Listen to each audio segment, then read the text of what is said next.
Bueno, está habiendo mucha especulación en torno a qué va a pasar con Ucrania, qué va a pasar en la confrontación entre Estados Unidos y Rusia, la confrontación entre los bloques conformados por Estados Unidos y los conformados por Rusia y sus aliados, qué va a pasar en Europa más concretamente, qué es lo que va a pasar aquí y allá, si realmente Donald Trump va a implicar un cambio. Aquí ya saben que ya hemos insistido en que no va a implicar ningún cambio en absoluto, puesto que no hay absolutamente ningún tipo de plan nuevo. El plan es el mismo de siempre. Y eso es precisamente lo que vamos a ver en el vídeo de hoy.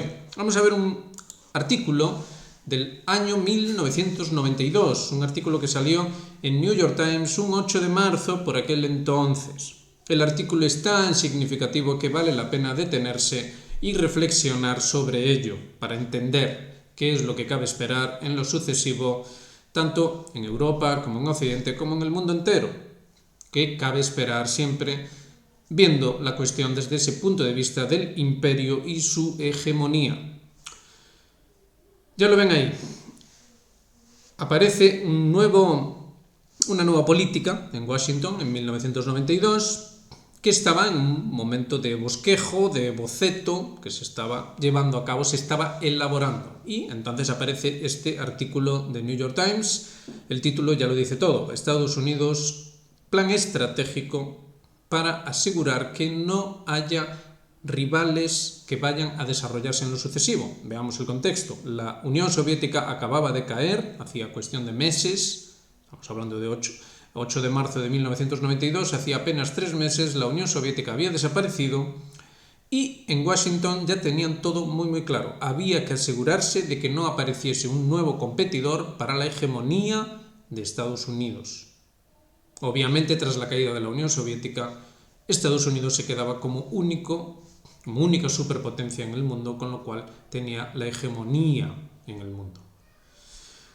Entonces, esto es un boceto que aparece en el Departamento de Defensa de Estados Unidos, el Pentágono, y que habla ya de la misión política y militar de Estados Unidos en el mundo posguerra fría.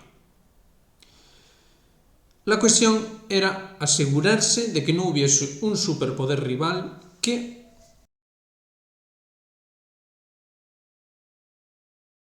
Europa Occidental, Asia o el territorio de la antigua Unión Soviética. Es decir, ahí es donde se focaliza la atención: Asia, Europa Occidental y el territorio de la antigua Unión Soviética. Un documento de 16 páginas que estuvo circulando en el Pentágono durante semanas. El supervisor ya era un tal Dick Cheney que con el paso de los años iba a destacar, y no precisamente positivamente, en los asuntos de la conformación del mundo en el que vivimos ahora.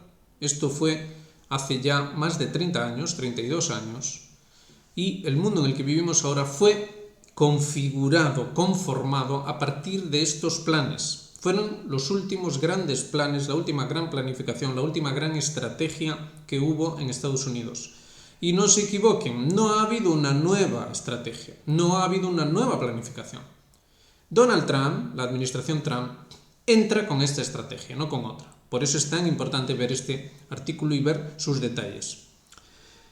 Entonces ya lo ven, ya tenemos a Cheney, ya tenemos el plan. Fíjense, la misión de Estados Unidos será configurar un potencial que sea convincente para que los competidores no sientan la necesidad de aspirar a un rol mayor y conseguir, digamos que, buscar una postura más agresiva por su parte para proteger sus legítimos intereses. Fíjense que se habla de legítimos intereses. Es decir, ningún país debe buscar proteger sus legítimos intereses. Este es el núcleo del plan. El plan que Estados Unidos tiene en 1992. La idea es que ningún actor mundial emerja con fuerza para proteger sus legítimos intereses. Esta retórica es la que va a utilizar el señor Putin unos 15 años después de este escrito, cuando empieza a despuntar y empieza a hacer sus primeras declaraciones, digamos ya, polémicas. Putin empieza a hablar de los legítimos intereses de Rusia, lo cual entra en profunda contradicción con esto. Esto ayuda a entender el porqué de tanta tirria que se le tiene a Putin concretamente. Es que Putin fue en contra del plan. ¿Quién se creía este señor? ¿Quién se creía este señor para ir en contra del plan? El plan es muy claro, sigámoslo viendo. El documento clasificado hace referencia a un mundo dominado por un solo superpoder, una sola superpotencia, cuya posición pueda ser perpetuada por un comportamiento constructivo. Atención con esto, porque aquí ya entramos en guerra cognitiva, en guerra psicológica y cuestiones de este tipo, de esta índole. Tengamos en cuenta que el Pentágono financió, entre otras cosas, películas de Hollywood, entre otras cosas. Es decir, es una cuestión amplia. Usted tiene que tener un comportamiento constructivo. Usted no tiene que andar protegiendo sus legítimos intereses. Usted lo que tiene que hacer es obedecer. Y no solo un comportamiento constructivo, sino también el suficiente poder militar para disuadir a cualquier nación o grupo de naciones para retar la primacía estadounidense. Esto hay que tenerlo muy claro. Solo un único superpoder que no pueda ser retado ni en un sentido ni en el otro. Para perpetuar este rol, los Estados Unidos deben tener suficiente control sobre los intereses en las industrias, en las naciones industrializadas, las más avanzadas, para desanimar a aquellos que puedan eventualmente poner en duda el liderazgo de Estados Unidos o buscar un nuevo tipo de política. Es decir, fíjense que aquí otra vez volvemos a Putin, Irán, China. Es decir, eso de hacer el BRICS, eso de plantear cosas nuevas, no, eso no es. Eso no puede ser. Ya ven, no solo político, sino económico. Cualquier cosa que pueda poner en peligro, no solo a nivel político, sino también económico, la primacía de Estados Unidos. Esto es una tónica constante en este artículo.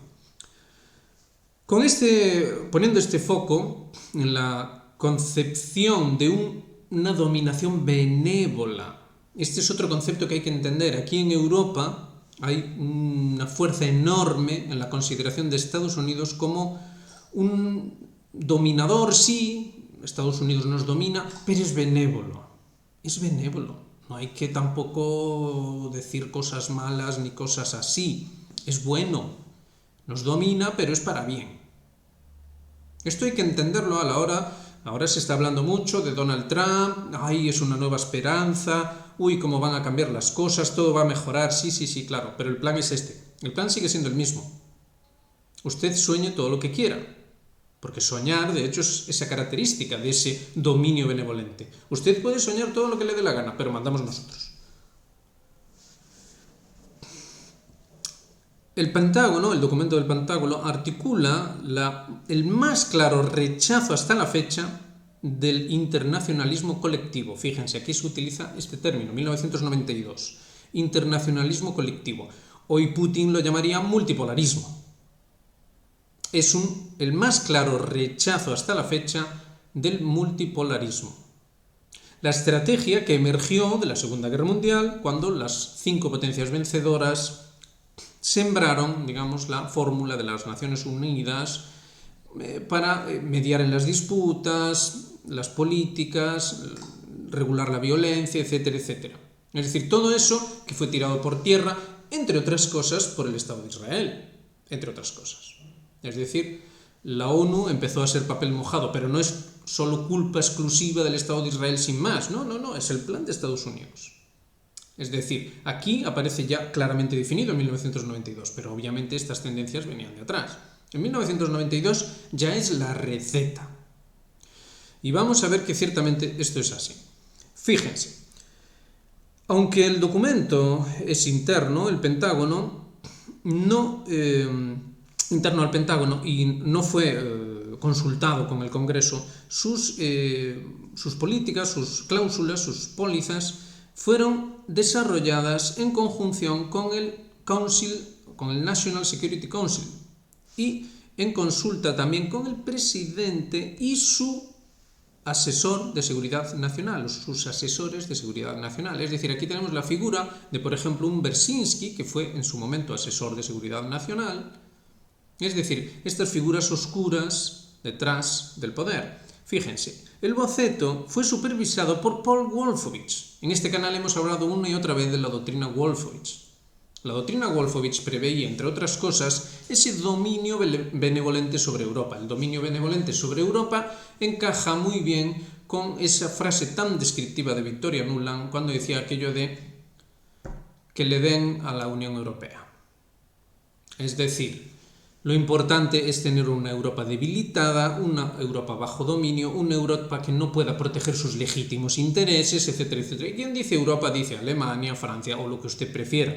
Es decir, dentro de ese ámbito no debe haber ningún poder, ni interno, ni una coalición que tenga apoyo externo, de ningún tipo.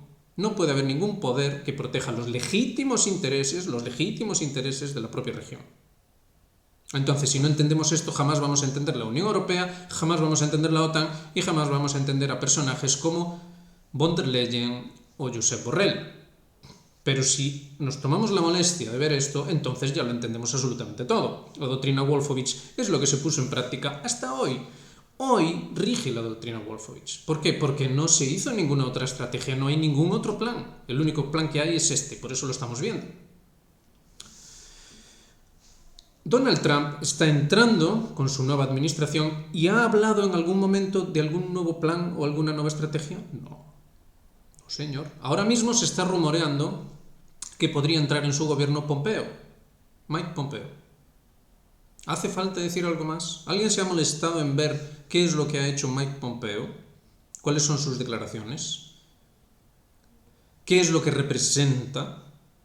Lo que representa es esto que estamos viendo aquí, ni más ni menos. Es la misma vieja receta, solo que con un lacito nuevo, eso sí. Paul Wolfowitz, el vicesecretario de Política del Pentágono. El señor Wolfowitz normalmente representa al Pentágono como Deputies Committee y formula una política en una interagencia, un proceso de interagencia dominado por el Departamento de Estado y el Departamento de Defensa. Es decir, por eso que se ha dado en llamar el Deep State. Es decir, son esas oficinas clave que están dominadas o controladas por ese famoso Deep State. El documento fue proveído al New York Times por esto es una tónica dominante desde hace mucho tiempo en el New York Times, son estas fuentes misteriosas, es decir, un oficial que creía que la estrategia posterior a la Guerra Fría debería debatirse en el dominio público. Es decir, eran tiempos en los que aún se creía en el dominio público, la opinión pública y todas estas cosas, pero la planificación ya iba en otra dirección. Es decir, tenemos un plan secreto, filtrado pero secreto, un plan que sabemos que es cierto porque lo estamos viviendo desde el futuro. Ahora mismo no estamos en 1992, estamos en 2024 y las cosas que se dicen aquí es exactamente lo que se ha venido haciendo desde entonces hasta ahora. Entonces se llevaba a cabo de manera secreta dentro del ámbito del Deep State, con personajes con nombres y apellidos, Dick Cheney, Paul Wolfowitz. Todo muy, muy claro para quien quiera entender. Entonces aquí es cuando uno ya empieza a entender a George Kennan cuando decía aquello de que era un error que la OTAN se expandiera hacia el este. Pero entonces se expandió la OTAN hacia el este. Sí, y además llevaban diciéndolo desde el año 90. Desde los años 90, vaya. Pero es que todo formaba parte de un plan. Un plan que por lo demás, ya lo ven, ya lo están leyendo, es público. Es público al menos en sus líneas maestras. Y ahora que estamos en el futuro, ¿verdad? Como esto de las máquinas del tiempo, ahora que estamos en el futuro damos fe de que efectivamente es así. Entonces, esto que se entendía que debía ser del dominio público no lo fue y sigue sin serlo, sigue sin hablarse. Por eso, en la administración Trump, todo es un sueño y todo es un sentimiento y no se habla de cuál es el plan, cuál es la estrategia que se va a seguir. Claro que no se habla, porque sigue siendo un secreto. Un secreto que obviamente los líderes conocen, Putin, etcétera, pero que el público, el dominio público, el público no lo conoce.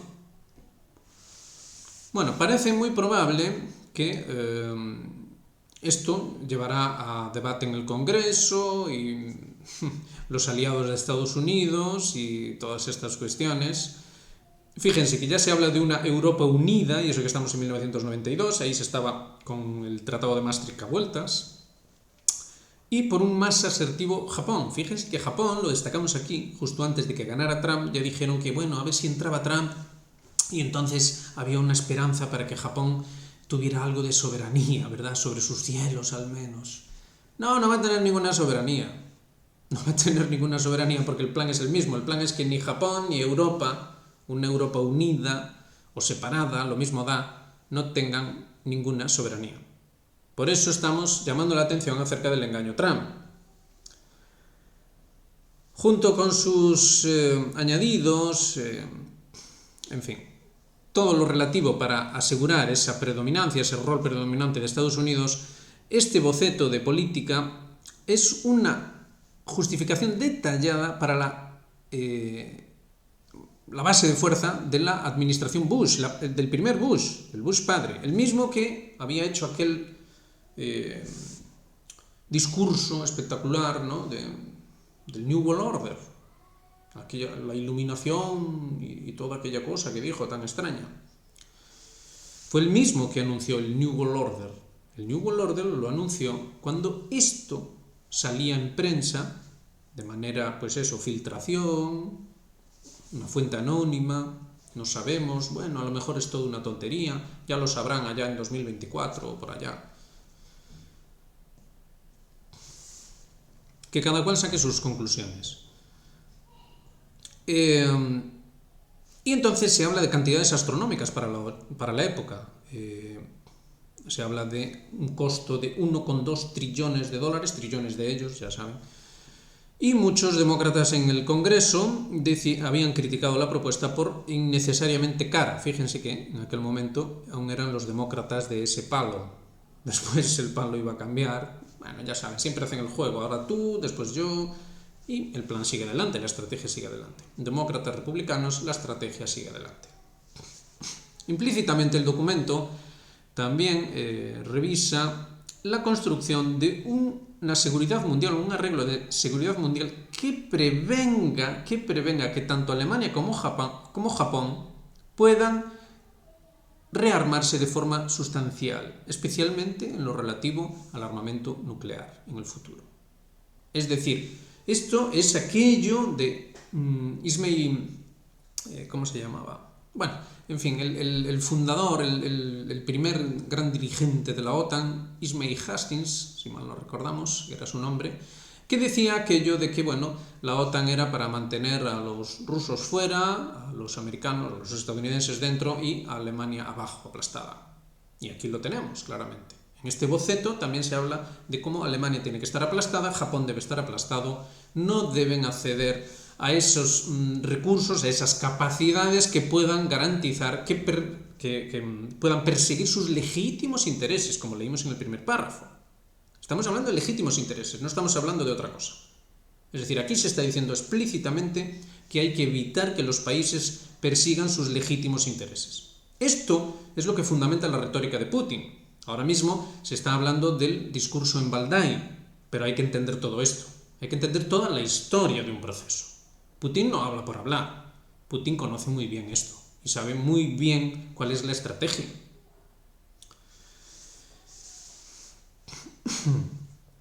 En su párrafo de apertura, el documento dice una menos visible victoria al final de la Guerra Fría, lo cual define la integración de Alemania y Japón en un sistema colectivo liderado por Estados Unidos de seguridad y la creación de una zona de paz democrática. Esta es la jerga de esos países, tanto de Japón como de Alemania, de la Unión Europea en general. Democracia, una zona de paz. La Unión Europea es un proyecto de paz. Esto es lo que se nos dijo. Entonces, ¿de dónde venía el proyecto europeo? ¡Oh, qué casualidad! Coincide con el boceto de Paul Wolfowitz, la doctrina Wolfowitz, de crear Una zona de seguridad colectiva, de democracia, paz y amor.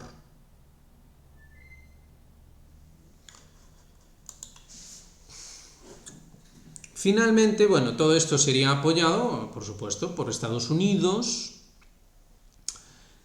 y ningún otro Estado puede actuar de manera independiente. Esta es la cuestión. Entonces, Estados Unidos se encarga de todo, Estados Unidos lo supervisa todo y aquí nadie puede mover un dedo. Y después nos preguntamos por qué la Unión Europea tiene esta política tan rara. Hombre, de rara no tiene nada. En cuanto entendemos el plan y en cuanto entendemos la estrategia de Estados Unidos y su dominio benevolente, eso sí, benévolo, pues ya nos dirán dónde está la sorpresa. ¿Cuál es la sorpresa? No hay ninguna sorpresa, solo se está siguiendo el guión, nada más. En contraste, el nuevo boceto bosqueja un mundo en el cual solo habrá un poder militar dominante, cuyos líderes deben mantener los mecanismos de disuasión frente a potenciales competidores, los cuales aspiren a un rol más grande a nivel regional, o ya no digamos global. Es decir, el eje del mal. ¿De qué se está hablando ahora mismo del eje del mal? ¿De qué está hablando Donald Trump? ¿Qué es lo que empieza ya a balbucear? No, buen rollito, pero vamos a seguir el guión. Vamos a seguir el guión. Pero de buen rollito. Dominio benévolo, pero dominio. No se equivoquen. Lo único que cabe esperar es más guerra, más confrontación, porque ese es el plan, esa es la estrategia, y no hay ningún otro plan, ni ninguna estrategia, ni ninguna intención tampoco de elaborar ningún otro plan, ni ninguna otra estrategia. No hay ninguna intención en absoluto. Estados Unidos será encarado con la cuestión acerca de llevar a cabo pasos militares para prevenir el desarrollo o uso de armas de destrucción masiva. Vaya, 1992. Claro, hay que ir haciendo cosas que prevengan que este o aquel tenga armas de destrucción masiva. Assad tiene que irse porque tiene armas químicas. Tenemos que asesinar a Gaddafi porque, bueno, está atacando a su pueblo y a lo mejor tiene armas químicas o algo, o lo que sea. Y ahora, más de lo mismo y más de lo mismo. Corea del Norte tiene armas nucleares, bueno, algo hay que hacer. Entonces, los pasos militares para prevenir las armas de destrucción masiva.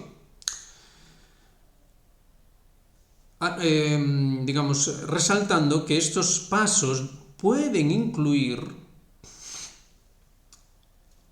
ataques previos, ataques preventivos y ataques que impidan eventos nucleares, químicos o armas biológicas. Castigando a los atacantes o que amenacen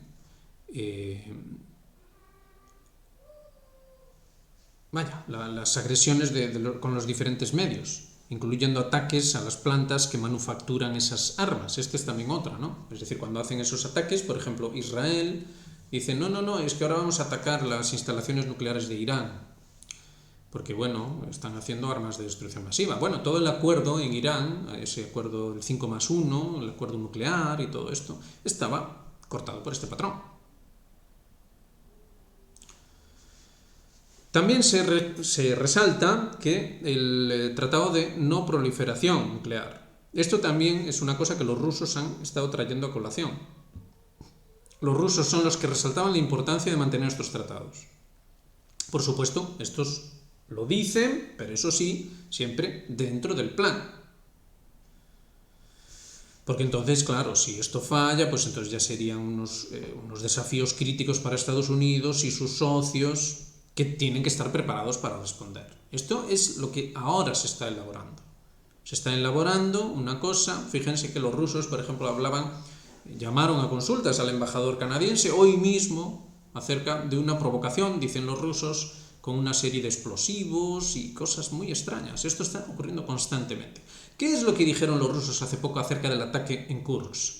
Que era para provocar un evento nuclear.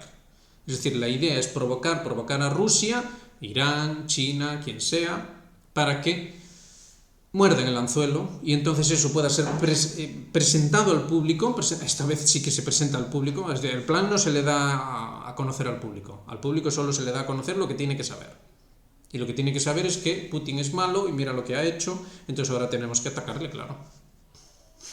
Y ahí sí que Trump ha movido ficha, Trump y su equipo ha movido ficha para que se encarguen los europeos. No, bueno, eso que lo hagan los europeos, que para eso sí que se animen.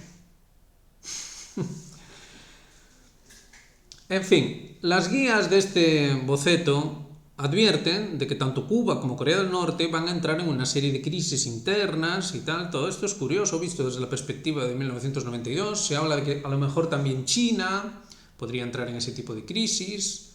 Es curioso.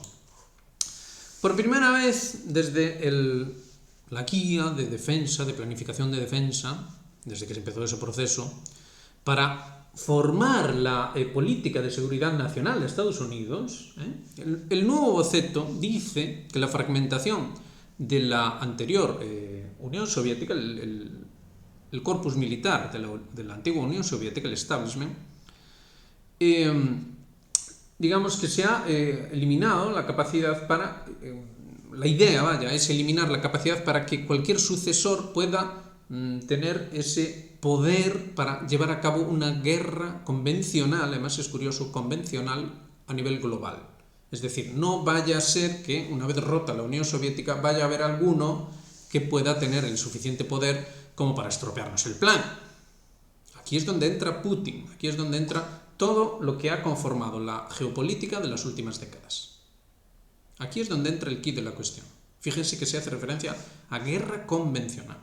Es decir, lo que temían ya en 1992 era el poder de guerra convencional de la Unión Soviética. Eso es lo que podría marcar la diferencia, porque digamos que el poder nuclear, digamos que hacía una distensión dentro de la doctrina de la destrucción mutua asegurada, entonces ahí es como que, bueno, ahí no tenemos problemas, pero claro, si a nivel de guerra convencional son más poderosos o tienen capacidad para ponernos en jaque, pues a lo mejor nos va a ocurrir una Ucrania, un fiasco ucraniano en el futuro, ¿verdad?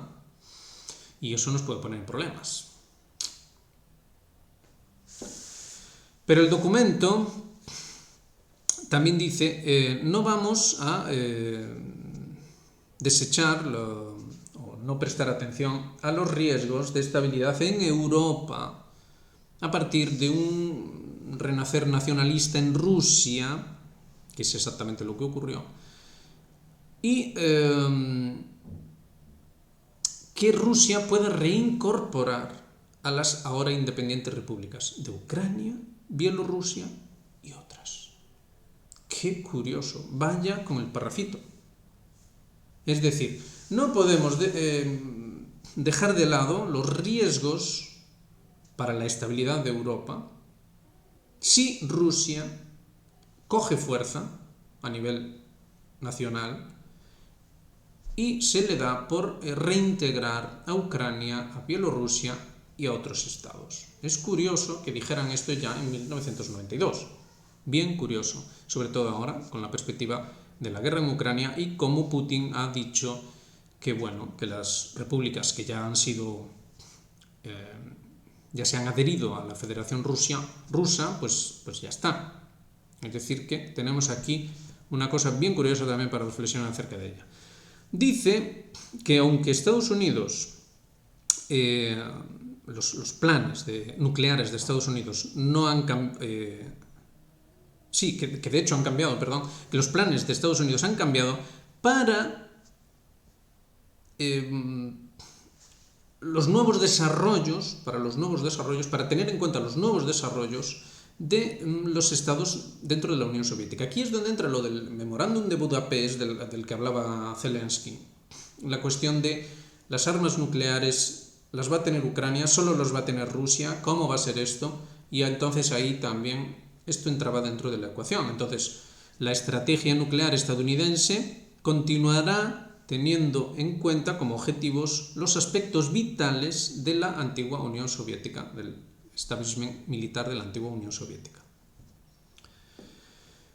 Sigue así la cosa, y ya ven la cuestión de los riesgos, la cuestión de los Russian leaders también, Russian leaders o otros adversarios, porque Rusia permanecerá como el único poder en el mundo con la capacidad de destrucción de Estados Unidos. Es decir, ya había caído la Unión Soviética, pero Rusia había conseguido, digamos, tener la suficiente entidad como para presentar una amenaza eventual desde el punto de vista estadounidense, y de ahí el enfoque de toda la planificación. Es decir, es una planificación, como llevamos diciendo en este canal desde siempre, una planificación que entronca con las viejas planificaciones imperiales británicas de la toma del corazón del mundo para hacerse con la isla del mundo. Tan simple y elemental como eso.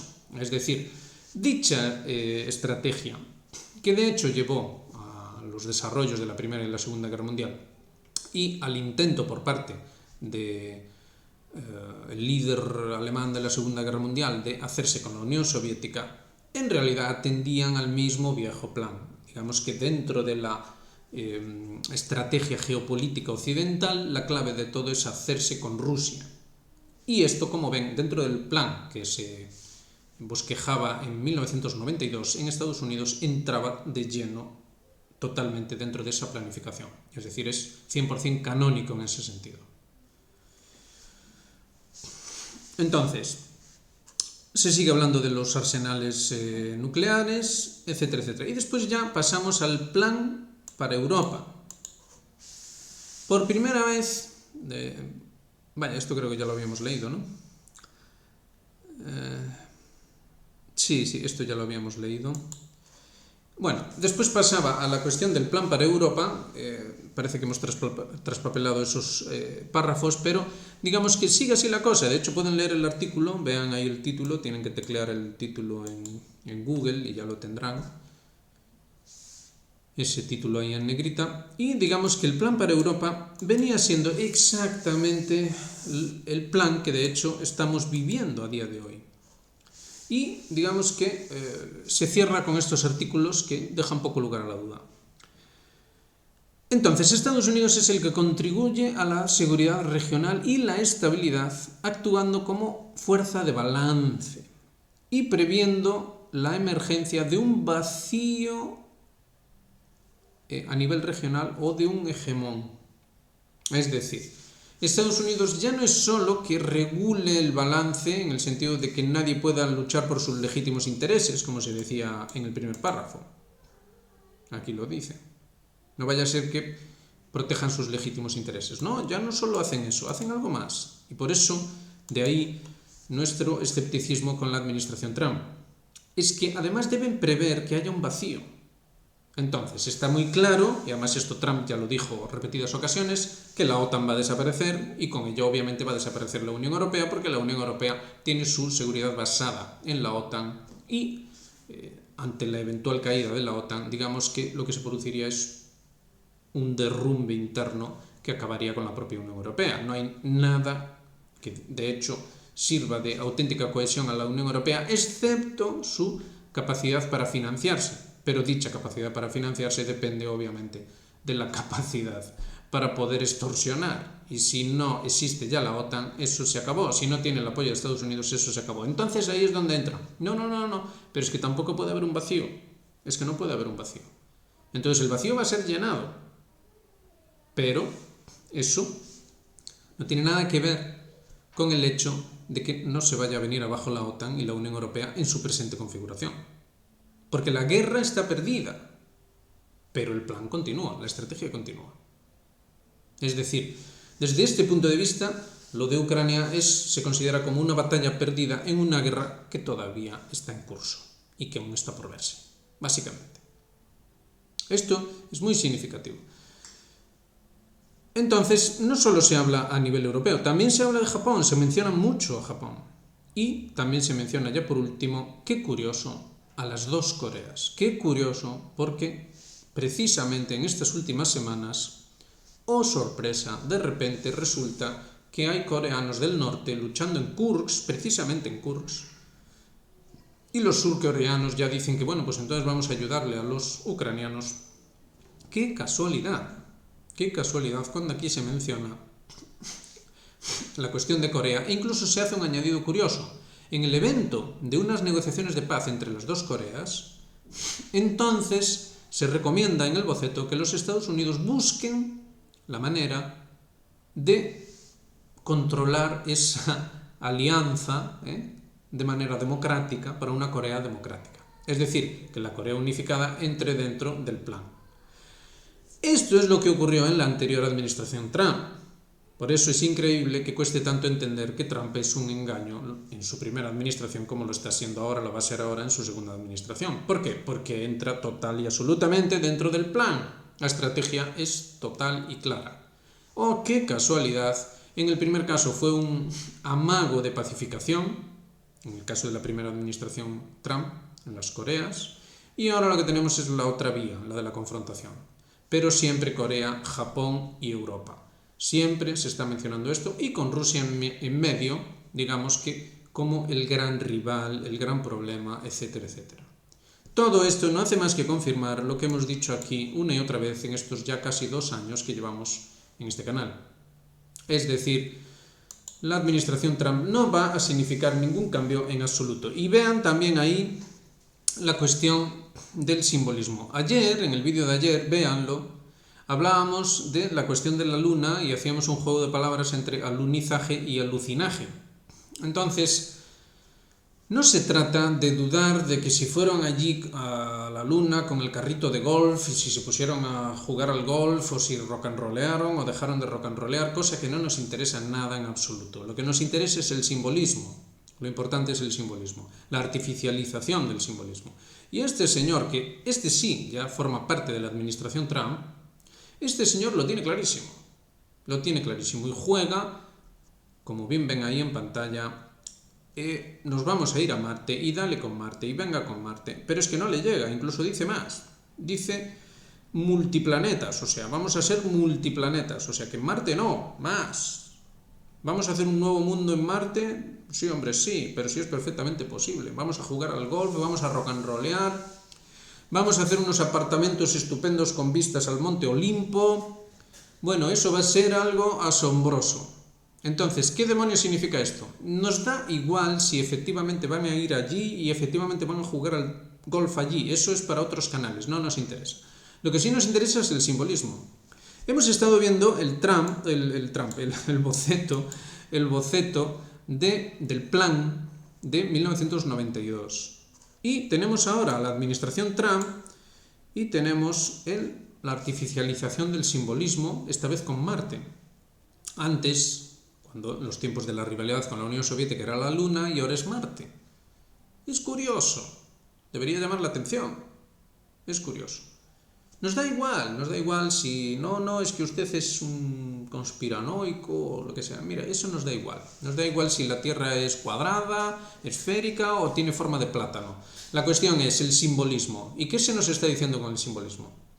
La cosa está muy clara. Lo que se nos está diciendo con el simbolismo es que este plan continúa. Eso es lo que se nos está diciendo.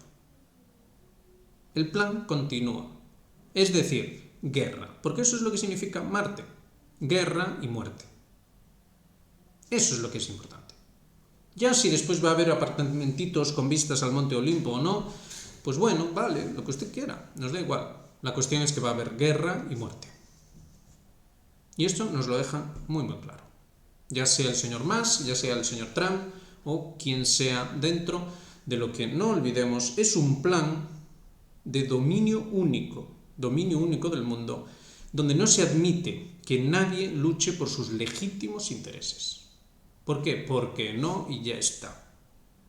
Esto es la realidad. Entonces, esto es la plasmación a nivel de plan político-militar, de una doctrina que está atrás, que no vamos a tratar hoy porque si no el vídeo sería inmenso, que no deja ningún lugar a la duda y simplemente hemos puesto esto como detalle claro y definido de qué es esa doctrina y qué es lo que se busca.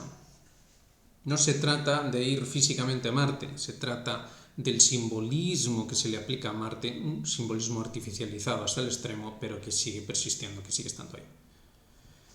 Esa es la realidad del plan que sigue vigente en la administración Trump, y es lo que cabe esperar en lo sucesivo. Eso es lo que llevamos aquí diciendo 2 años y no nos hemos equivocado. La realidad es la que es necesario analizar, investigar y sacar conclusiones razonables, lógicas y razonables, que no vayan por la vía de la propaganda, el sentimentalismo y la manipulación que, como acaban de ver, forma parte del plan. Es ese dominio benévolo. El dominio benévolo tiene estas cosas. No se preocupe usted, hombre. Nosotros nos encargamos de todo, pero usted va a poder ir a jugar al golf a Marte, nada más y nada menos. Así que sea usted feliz, déjese llevar por la emoción del momento. En fin, hay que tomárselo con humor. Ya saben, hagan me gusta, suscríbanse, activen notificaciones y háganse miembros de Geopolítica Actual. Nosotros estaremos aquí, como ven, al pie del cañón, prestando atención y llamándole a las cosas por su nombre, aunque eso no nos haga populares. Pero lo que debe primar es la verdad y alguien tendrá que decirla. Así que, lo dicho, un saludo y nos vemos en la próxima.